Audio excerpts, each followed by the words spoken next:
नमस्कार साथियों की फैक्ट में आप सभी का स्वागत है। उम्मीद करता हूं कि आप सभी लोग बेहतर होंगे। सभी सनातनी और राष्ट्रवादी भाई बहनों से अपील रहेगी कि चैनल को सब्सक्राइब करिएगा, वीडियो को लाइक करिएगा और अधिक से अधिक लोगों तक शेयर कर दीजिएगा।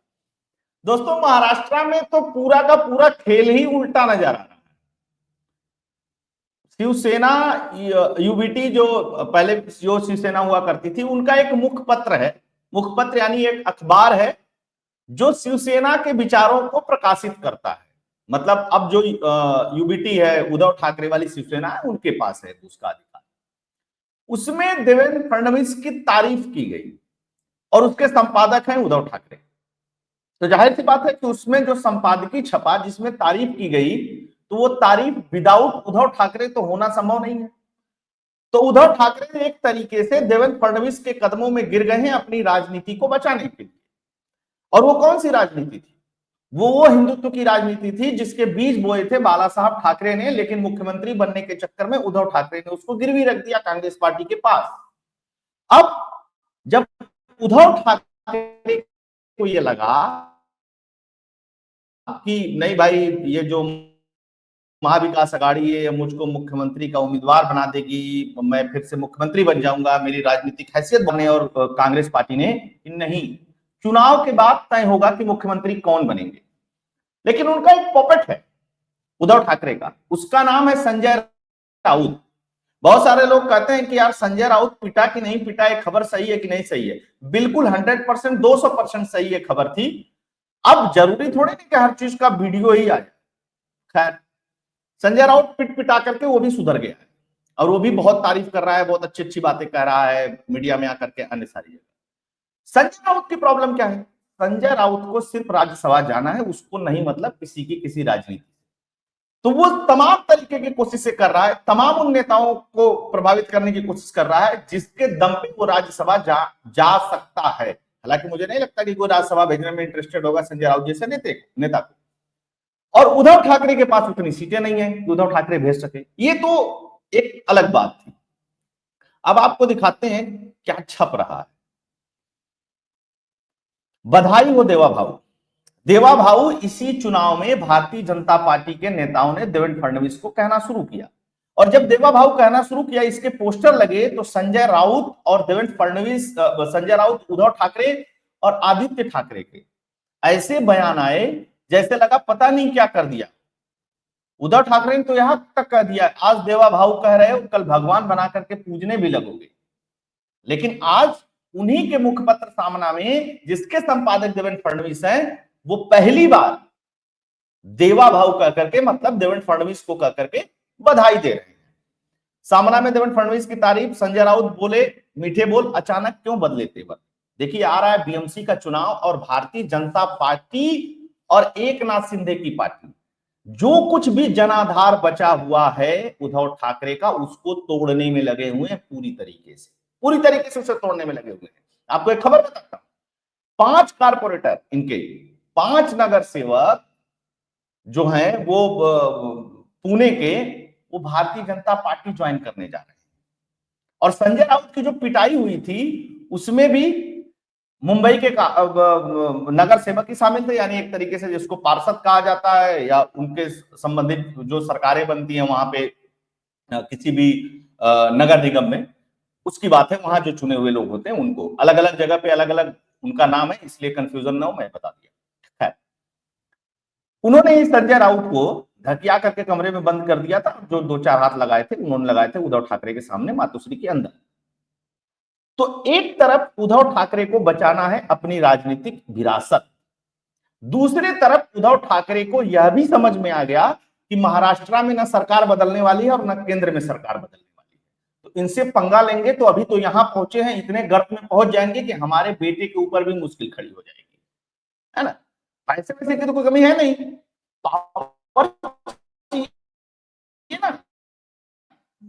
मातोश्री का एक समय वो जलवा हुआ करता था, वो मातोश्री जाता था और मुंबई में कितना बड़ा भी विवाद हो, वो बाला साहब ठाकरे के सामने जाता था तो उसका सलूशन निकल जाता था, चाहे वो विवाद किसी के साथ हो। तो ये जलवा हुआ करता था, उस जलवे को तो गिरवी रख दिया। अब बचा क्या? अब बचा बीएमसी वोमसी के चुनाव उनाव है, उधर से कुछ आ जाए, कुछ सीटें उठे आ जाए, या कहीं सरकार वरकार बन जाए, तो शिवसेना यूबीटी जो उद्धव ठाकरे वाला बूथ है वो लड़ने लायक बचेगा। क्या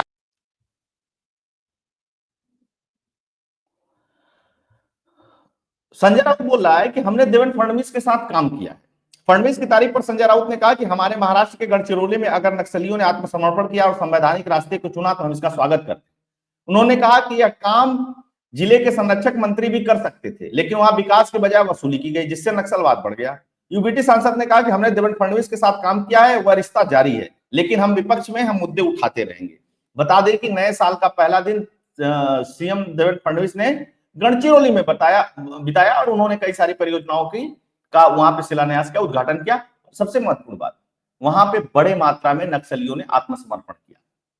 तो ये जब किसी के साथ जाना हो या किसी की तरफ झुकाव रखना हो तो जाहिर सी बात है कि कोई मुद्दा ढूंढ करके ही तारीफ की जाएगी ना। हवा में तो की नहीं जाएगी।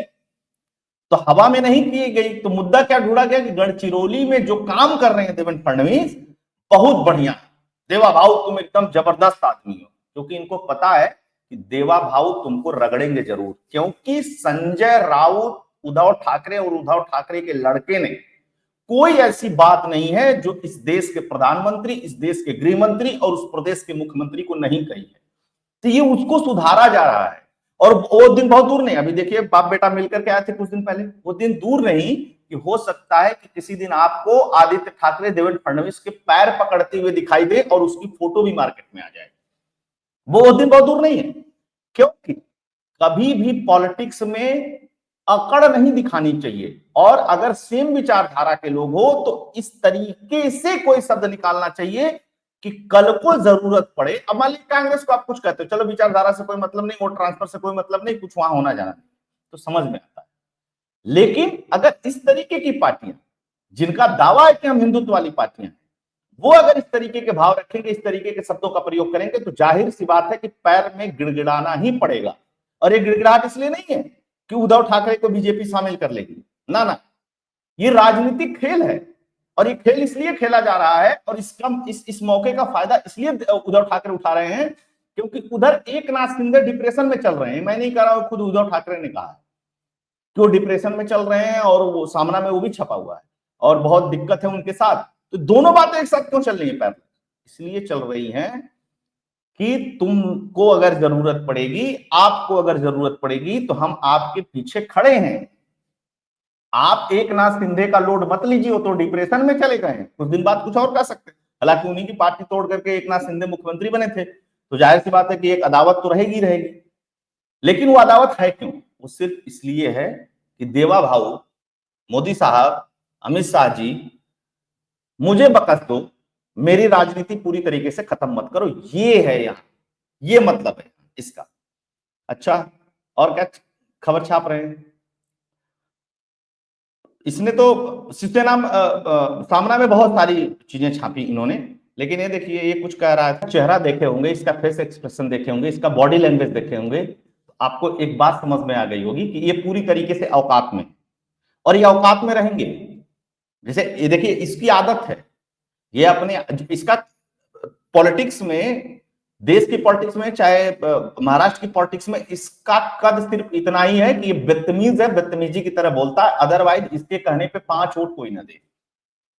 और शिवसेना के बड़े बड़े नेता जो अभी भी उद्धव ठाकरे के साथ हैं, बचे खुचे, वो सारे यही कहते हैं कि संजय राउत को मना करो और इसको अगली बार कतई किसी भी कीमत पे कोई पद मत देना, क्योंकि तुम्हारे पतन का सबसे बड़ा कारण यही है।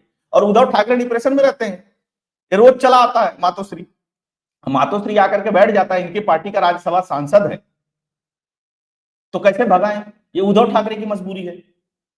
तो राजनीति में बहुत सारी चीजें मजबूरीवश हो जाती हैं। तो ये संजय राउत का पूरा जो राजनीतिक करियर है वो इसी राज्यसभा तक टिका हुआ है। इसके बाद इसको न पूछने वाला कुत्ता भी महाराष्ट्र के अंदर और राष्ट्रीय पॉलिटिक्स में, ये अपने आप को प्रासंगिक बनाए रखने के लिए करता है। अच्छा, बहुत सारे लोग कहते हैं कि इसकी पिटाई हुई नहीं हुई, ये झूठ बात है, सही बात है। मैं आपको बता दूं, इसका खंडन किसी ने नहीं किया है। और राष्ट्रीय मीडिया से लेकर के यूट्यूबर से लेकर के अखबार तक सब जगह छप गया और बहुत वायरल वीडियोस हैं, करोड़ों करोड़ों लोगों ने देखा है उसके विश्लेषण को, जो भाऊ तोरसेकर ने कहा। अच्छा, भाऊ तोरसेकर पे दबाव बनाने लगे ये लोग, तो भाऊ तोरसेकर ने बाद में कुछ कहा था उसके बारे में।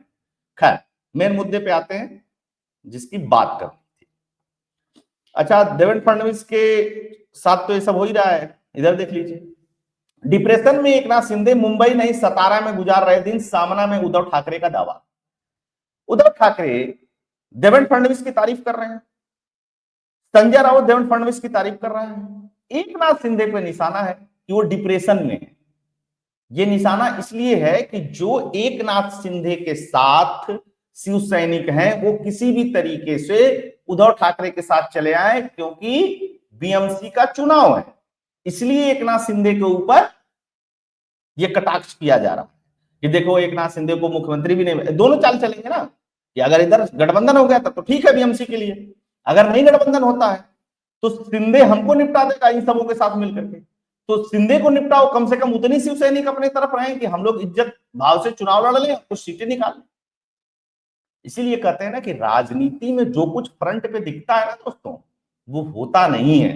राजनीति में वो होता है जो दिखता नहीं है कभी। तो ये एक बात तो तय है कि देवेंद्र फडणवीस किसी भी कीमत पे उद्धव ठाकरे को महागठबंधन में शामिल नहीं करेंगे, क्योंकि जरूरत नहीं है। लेकिन उद्धव ठाकरे इतना जलील करेंगे इस व्यक्ति को, इतना जलील, जैसे शरद पवार हुआ ना जलील, अंत में न पार्टी बची न लोग जीते, एकदम बुरी स्थिति हो गई। आज ये स्थिति है कि शरद पवार मोदी से लेकर के अमित शाह तक नतमस्तक है। और ये भी खबर आ रही है कि उनके जो सांसद हैं वो या तो अजित पवार के साथ चले जाएंगे या तो भारतीय जनता पार्टी के साथ चले जाएंगे, क्योंकि उनको अब शरद पवार में राजनीतिक भविष्य दिखाई नहीं देता है। और शरद पवार को भी ये बात पता है, तो वो भी एडजस्ट करने में लगे हुए। उनसे बुरी, शरद पवार से बुरी गति उद्धव ठाकरे की होगी अगर उद्धव ठाकरे भाजपा के अंदर, तो क्योंकि 5 साल चलना है ना, और 5 साल एक लंबा समय होता है। इसमें ये तमाम कोशिश करेंगे कि एकनाथ शिंदे, या तो एकनाथ शिंदे के साथ के लोग मेरे साथ आ जाएं या कुछ हो जाए, लेकिन एकनाथ शिंदे इस समय ओरिजिनल शिवसेना के दावेदार नहीं है, ओरिजिनल शिवसेना पे काबिज है। एकनाथ शिंदे भी किसी भी तरीके से चाहेंगे कि उद्धव ठाकरे का पूरा राजनीतिक भविष्य खत्म हो जाए। तो यहां दो लोग चाह रहे हैं कि उद्धव ठाकरे खत्म हो जाए, एक भारतीय जनता पार्टी, एक देवेंद्र फडणवीस। तो बताइए इस कंडीशन में कैसे बचेंगे उद्धव ठाकरे? मुझे तो नहीं लगता कि इस कंडीशन में बच पाएंगे, इसलिए ये नतमस्तक हैं। और संजय राउत का जो टोन है पिटाई के बाद, वो इसलिए बदल गया है क्योंकि बताया गया होगा कि देख भाई, अपना कोई राजनीतिक भविष्य है नहीं, अपना राजनीतिक भविष्य यही है कि देवेंद्र फडणवीस की तारीफ करते जाओ, भाजपा की तारीफ करते जाओ। बहुत बुराई करोगे, बहुत उल्टा सीधा बोलोगे, तो फिर समझ लो कि बहुत बुरी गति होने वाली है। तो दोस्तों ये थी खबर, ये था एनालिसिस। क्योंकि इस समय लखनऊ नहीं हूँ, लखनऊ से बाहर हूँ, तो इंटरनेट और सब सारी चीजों की समस्या रहती है, लेकिन फिर भी कोशिश करता हूँ कि कोई खबर आए तो उसका विश्लेषण करूं। आप लोग प्यार दुलार बनाए रखिएगा। 1-2 दिन बाद जब लखनऊ पहुंचूंगा तो प्रॉपर सारी चीजें रहेंगी। आप लोगों को अगर एनालिसिस कंटेंट फैक्ट्स पसंद आता है तो चैनल के लिए आप डोनेट और कंट्रीब्यूट कर सकते हैं। उसके लिए फोन पे और पेटीएम का नंबर स्क्रीन पे दिया हुआ है। आप सभी लोग जुड़े, बहुत बहुत धन्यवाद। जय हिंद, जय भारत, जय श्री राम।